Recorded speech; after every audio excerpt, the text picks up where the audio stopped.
నమస్తే అమ్మా, అందరూ బాగున్నారా? ఈరోజు మన ఛానల్లో ఎవ్వరు చెప్పనటువంటి ఎక్కడ చూడనటువంటి ఒక మంచి రొయ్యలతో, పచ్చి రొయ్యలతో మంచి రెసిపీ చేసి చూపిస్తాను మీకు. రండి చేసుకున్నాం. ఇగో అమ్మ, పచ్చి రొయ్యలు చక్కగా శుభ్రంగా నీట్గా కడిగేసి కొంచెం పొయ్యి మీద పెట్టి ఉప్పు కారం ఆయిల్ వేసి ఆయిల్ పెట్టేసాం. ఇలా పొడిగా ఉండాలన్నమాట, తడిగా ఉండకూడదు. దీనికి వీటిని మళ్ళీ మనం మిక్సీ పట్టుకోవాలి పొడి పొడిలాగా. ఇదిగో దీంట్లో కావాల్సిన ఉల్లిబొందు,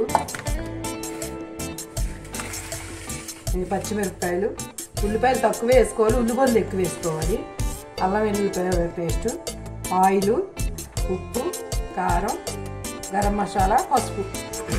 ఇందులో మా ఆయిల్ వేసుకున్నాం. ఎక్కువ పట్టలేదు, ఎంత అక్కర్లేదు, చాలు.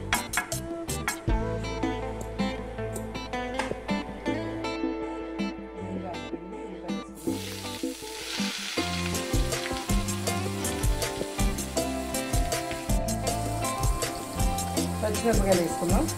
ఒక 5-6 పచ్చిమిరపకాయలు చీల్చి,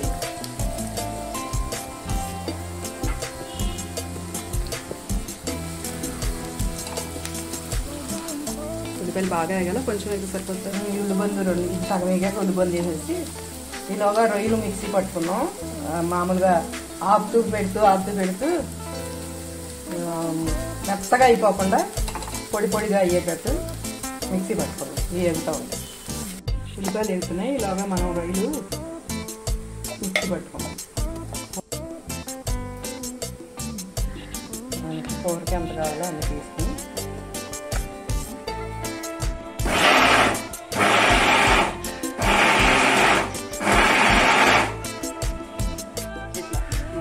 పొడి పొడి కావాలి. ఇంకొకసారి పట్టుకోవాలి.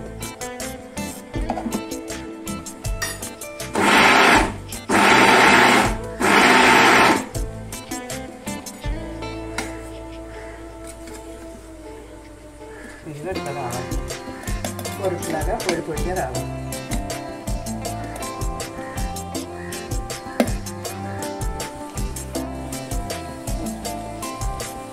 ఉల్లిబంది వేసుకున్నాం.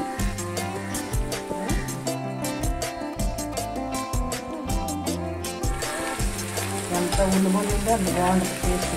ఉల్లిపాయలు తక్కువ వేసుకోవాలి, తీపి వస్తుంది. ఉల్లిబంది ఎక్కువ వేసుకుంటే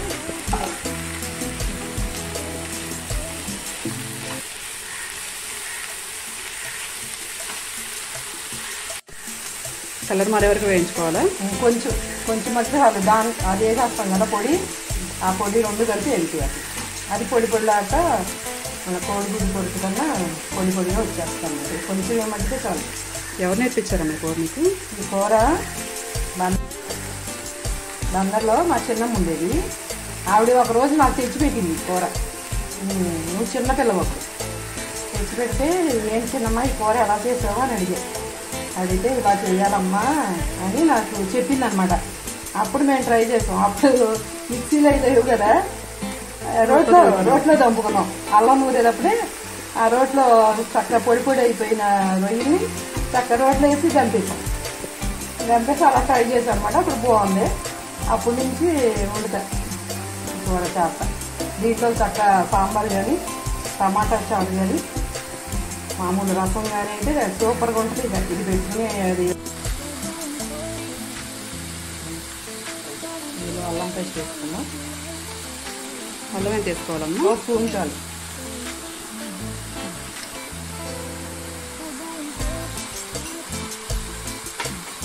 అల్లం పచ్చి రసం పోయేదాకా ఫ్రై చేసుకోవాలి. రొయ్యలు వేస్తే ఉప్పు కారం వేస్తారా? అందులో అన్నా కలిపేసుకోవచ్చు అన్నీ. పొడిలో ఉప్పు కారం అన్నీ.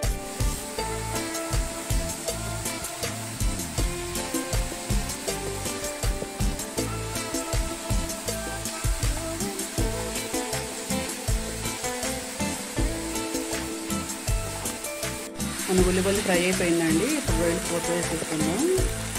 చూడడానికి అసలు సొరకొరట్లాగా ఉంటుంది. ఇదిగో చూసారా ఎంత పొడిగా అయిపోయినా.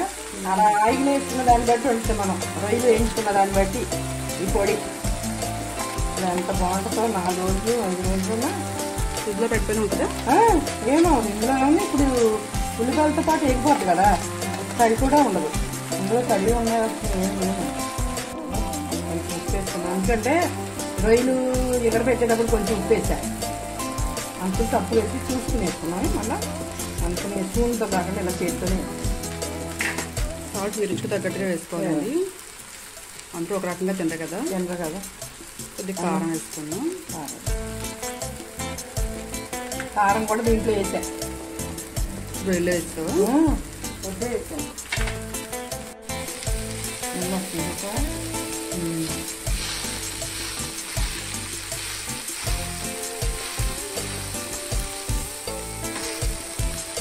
అన్నీ కలుపుకోవాలి.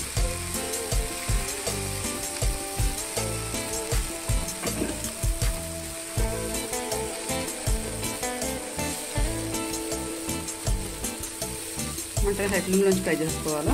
ఇది అయ్యక్కర్లేదు, ఇది నీరు లాగాలి కదా, కొంచెం మీడియంలో పెట్టుకుంటే ఉల్లిపాయలో ఉన్న నీరు అంత లాగేస్తే మనకి నిల్వ కూడా ఉంటుంది. 3 రోజులు 4 రోజులు ఏమి ఉండదు, ఏమవుతుంది.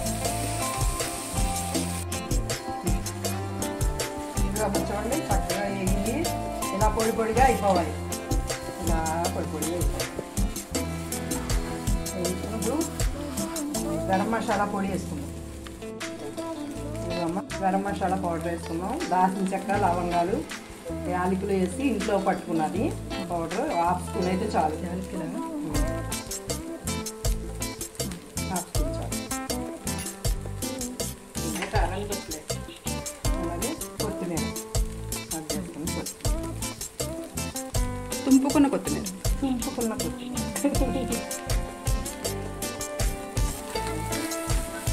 కలర్కి ఇలా ఇంకా పొడి చేస్తాను. నానకెళ్ళి కదా బాగా పొడి పడాలి.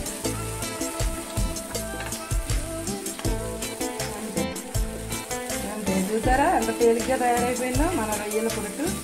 రొయ్యలు ఒలుచుకుని ఆయిల్ పెట్టుకున్నది మనకి లేటు, కూర మట్టికి చక్కగా అయిపోతుంది.